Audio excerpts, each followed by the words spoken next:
जयपुर नगर निगम greater के महापौर चुनाव के संदर्भ में आज आपके समक्ष हमारा समाज अपना दर्द बयान करना चाहता है।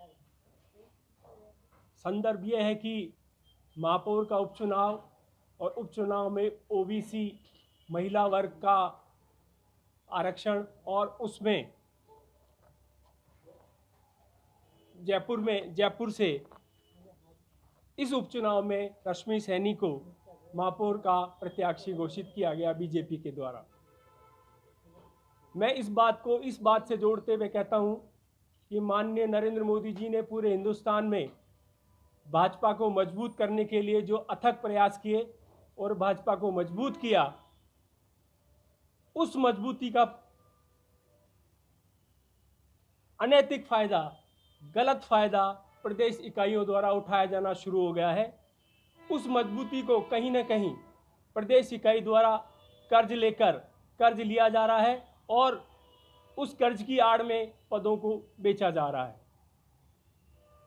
क्योंकि ऐसी क्या विषय है, ऐसी क्या मजबूरी है, ऐसा किस व्यक्ति से कितना कर्ज ले लिया प्रदेश इकाई ने कि बार बार एक सस्पेंडेड, डिस्क्वालीफाइड, आरोपित व्यक्ति को बार बार महापौर के पद पर बिठाया जा रहा है। ऐसा क्या कारण है? मैं प्रदेश इकाई से पूछना चाहता हूं, माननीय केंद्रीय नेतृत्व से कहना चाहता हूं कि आप इस विषय पर ध्यान दें। क्योंकि ऐसा क्या हुआ कि क्यों नहीं आरोपित व्यक्ति से पार्टी ने इस्तीफा लेकर नया महापौर का प्रत्याशी डिक्लेयर किया। अगर आरोपित व्यक्ति से इस्तीफा ले लिया जाता और फिर महापौर का प्रत्याशी डिक्लेयर किया जाता तो ये विवाद उत्पन्न नहीं होता। ऐसा क्यों नहीं किया गया? मैं ये प्रदेश नेतृत्व से पूछना चाहता हूँ।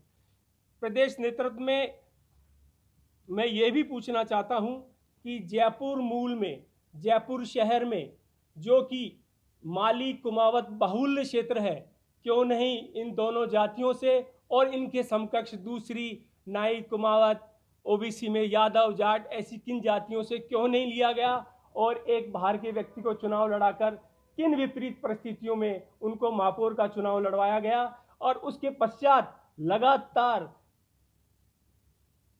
उक्त घोषित महापौर पर आरोप और एक बाहर के व्यक्ति को चुनाव लड़ाकर किन विपरीत परिस्थितियों में उनको महापौर का चुनाव लड़वाया गया और उसके पश्चात लगातार उक्त घोषित महापौर पर आरोप लगते रहे, सस्पेंडेड होते रहे, फिर भी पार्टी उनके पीछे लगी हुई है। इसके पीछे क्या कारण है? मैं भाजपा के नेतृत्व से ये पूछना चाहता हूं। मैं ये भी कहना चाहता हूं कि इस संबंध में जिस दिन वोटिंग होनी थी, जिस दिन इनको ओबीसी प्रत्याशी घोषित किया गया, उस दिन हमारे समाज ने लिखित में कहा था, पूनिया जी आपको धन्यवाद, लेकिन आप हमारे प्रत्याशी को जिताओगे तो ये कहावत चरितार्थ है कि जो जैसा बोएगा वैसा काटेगा। उस दिन ही हमने, जिस दिन घोषणा की थी, ये चिट्ठी दे दी थी। हमें अंदेशा था कहीं ना कहीं अंदर खाने षड्यंत्र होने की संभावना है। वो शब्द आज सामने आ गए। आपने जानबूझकर प्रत्याशियों, वोटरों को 12:30 बजे तक वोट डालने नहीं भेजा, बस को रोके रखा, कोर्ट के आदेश का इंतजार करते रहे। एक तरफ आप भाजपा के कार्यकर्ता अधिवक्ताओं को पूर्व महापौर की पैरवी करने के लिए कोर्ट में भेजे हुए थे, उनका इंतजार कर रहे थे, और दूसरी तरफ वोटरों को आपने एक बस में भरकर रोके हुए था।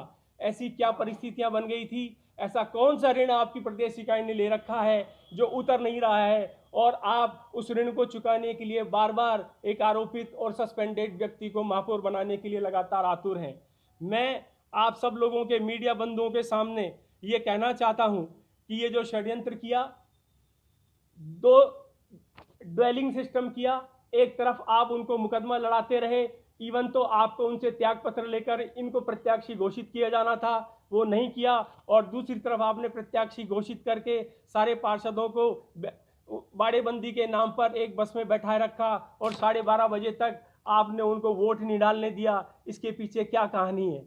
ऐसा क्या विषय है, ऐसी कौन सी मजबूरी है कि जो भाजपा का नेतृत्व बार बार 3 बार सस्पेंडेड और हटा दी गई व्यक्ति के ऊपर दांव खेले जा रहा है। हमारा आपसे ये निवेदन है, इस प्रक्रिया को सुधारें, दुरुस्त करें। आगामी 2 दिनों में अगर इस प्रक्रिया को दुरुस्त नहीं किया गया तो हमें मजबूरन उपचुनाव सरदार शहर में आपके पार्टी के खिलाफ कार्य करना पड़ेगा। हमें आपको हराने वाली पार्टी को, जो हराने वाली पार्टी है, उसके फेवर में जाके समाज बंधुओं से अपील करनी पड़ेगी। और उसके पश्चात भी अगर आप नहीं करते हैं तो पूरे राजस्थान में महासभा के ये लोग जो हमारे